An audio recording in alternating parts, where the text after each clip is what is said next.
Hello everyone and welcome back to another. In today's video I just want to talk about Deerfloor 4 and mainly just the two problems, they're decently big problems, I see with Deerfloor 4. It's nothing to do with the difficulty, well, in terms of just the general difficulty. I just think that there's one phase that just needs a slight rework, because that is like the phase where it's the be all and end all. If you get, let's say, average RNG, you're still going to get screwed over. And then if you get really good RNG, you'll be fine. Like in my run, which I uploaded a few days ago, I got insanely lucky with RNG. And then once again, the problem of, you sort of want 2-6 health for the best team. You can run the red Magelda team, but it's not really the best. You sort of lose a lot of DPS, and RNG is then more needed for Thor. And then my other huge problem is the fact you can only use Ragnarok characters. This is because this is the only demonic beast any sort of content, well, not any sort of content, but it is, I guess OG Demon you can't use goddesses, but and Demon King you can't use goddesses. That is it. But why on earth are we forced to use Ragnarok characters on demonic beasts? I understand most of them are designed, like all but one of the key demonic beast characters are Ragnarok. The only one who isn't is Summer Margaret, who's meant for Nidhogg. But I don't understand why you need to put this huge, really just buffer in the way for new players to stop them from doing this content. Only because now every sort of, let's say, unknown collaboration character, or just any character who releases now, if they're not Ragnarok, well, they can't be used for this. That's immediately 1 point less than what, if you were to score them all of what they can be used in, that's 1 point less than a Ragnarok unknown broken new festival sort of thing. And my problem is more like, you can't use, that takes a little bit of value off a collaboration character. I know it's only a little bit, but as soon as my collaboration characters are normally so good, is they're normally like decent in PvP, and then they normally excel quite well in demonic beasts, and can normally be used in most endgame content. For example, you can use Millum on Birdfloor 4, and Rat, and Nidhogg, and Dogs, and Deer, all the way up to, once again, Floor 3. But I thought this is kind of stupid. And this is why I have every Ragnarok character in the game, right? So you need to do the color wheel. That means you need 4. You need all 3 colors, but you have a 4-man team. You're not going to replace in Green Yorm, so you've got a green character. Realistically, you're probably going to run a second green character just for DPS. You've got Hell. Can't use Baldur because it's got counter resistance. You could use Green Freya, but I doubt you really would. You can use Green Brynhild, but once again, can't guarantee the damage. Yeah, so realistically, you're going to be using these two guaranteed. So now you have your green character. When it comes to blue characters, let's see who you've got to pick from. Thor, Blue Skadi, who has a bleed, basically a pierce rate AoE skill that inflicts bleed, and a single target that lowers her own stats to lower the enemy's stats, even if it's just a little bit. You have Magelda, who only works in Bird. You've got Ragnarok Lostvein, who has old Lostvein stats, which is abysmal. 15% crit resistance. In any sort of endgame PvE, he's being one-tapped by anyone. And who else have you got? 1, 2, 3, 4. Is there a 5th one that I can't see on my screen right now?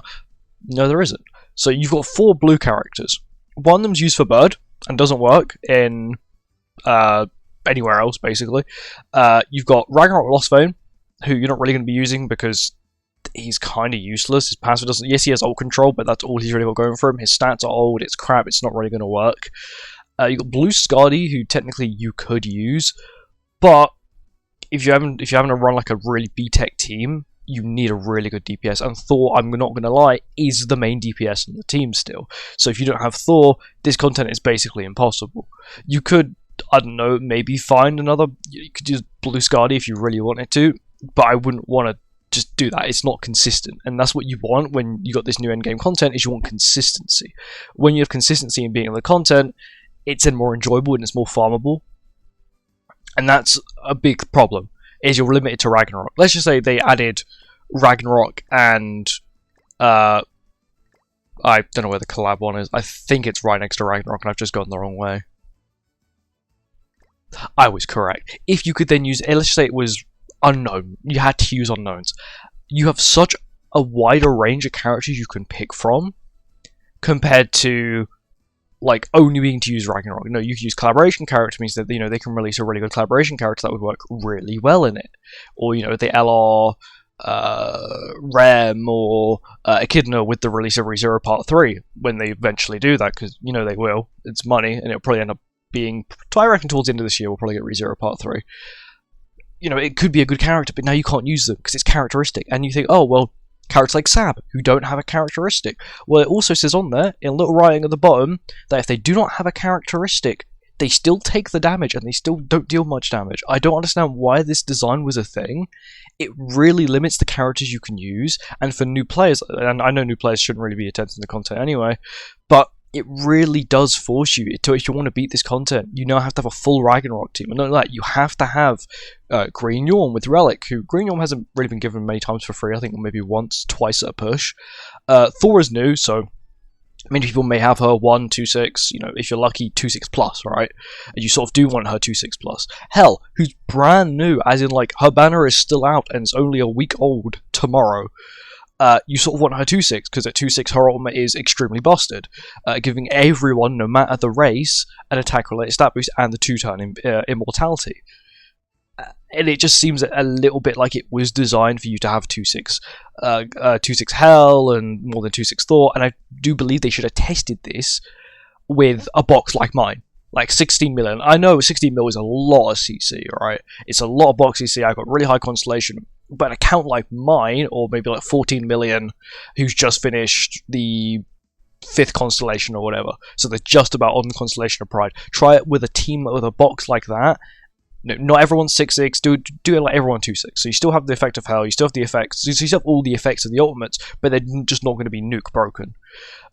And see what it would be like, because I doubt they would make it this hard if they tested it with a lower box CC team, because it is insane.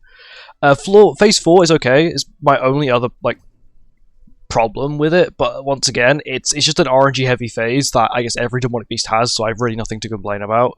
The counter, why? Results in a miss when attacking enemies with a barrier. I don't know how you get a barrier on that Demonic Beast. I'm just going to say it. If I did, I would probably farm it more, and maybe I can watch someone's video and they tell me how to get the barrier. But from the videos I saw, which was basically just all the ones like day one, like really quick, I just watched them once and just said, "Yeah, that's it." I didn't see anything about a barrier. But I don't like the fact it also can't be removed. It also doesn't state here, this stance can't be removed. So, you've got Freya, who's got stance rule. It doesn't work, which is a slight problem. Everything else, I really have no problem with. The Seed of Life buff is kind of irritating, and then it's removed, increases base size by 30% for 2 turns. It's okay. It's got Amplify Ultimate, which is scary. It's got a buff, which is scary as well, but it's not too bad. My only problem, once again, is Phase 2, because it's got, it's horrendously tanky. It's also got 2-turn Grey Infect, which last time they had Grey Infect, they had to remove it. That's all I'm going to say. Last time they had Grey Infect was Nidhogg, and they had to remove it because it was too irritating to deal with. And that was 1 turn. This is 2 turns, which is even worse. Especially on, look at the stats. 28,000 attack. Let's look at Phase 2. It's only 24,000 attack. But it's got Infect AoE 350%. Surge 500%. This one 200% with Torrent, which means you basically deal 5% of your max HP for every skill you play. There's 2 of them, and it can be stacked. And he's also got a Flood single target as well. And it's got a Surge ultimate. It just seems a little bit too overkill, and that maybe it wasn't tested as much as it should have been.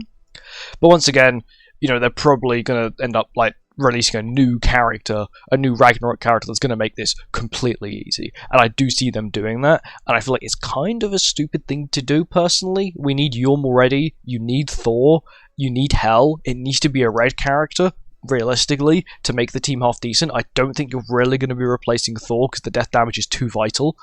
You're not replacing Hell, because she increases basic stats, as well as, the revival thing, which is actually kind of needed sometimes. And then you've got, of course, Freya, who provides you with basic stats, 20% from his relic, and 20% single target damage boost, which your entire team benefits from, but Hell. But yeah, that's it. I just want to give my thoughts and opinions on this Demonic Beast. I don't have a problem with it, it's just Phase 2 and the fact that you can only use Ragnarok characters. Apart from that, it's not that bad. if you get screwed in RNG, you get screwed in RNG. But once again, when new content comes out, it is sort of like that. You can get screwed in for 1 turn or even just 2 turns throughout the entire demonic beast, and that's it. It's game over. But that's just normal demonic beast, and that's just how, you know, the game is. That's how Grand Cross is, right? And then they release a character that's completely broken, it fixes it, so on and so forth. Anyway, thank you for watching. I hope you enjoyed. I'll see you in the next one. Goodbye.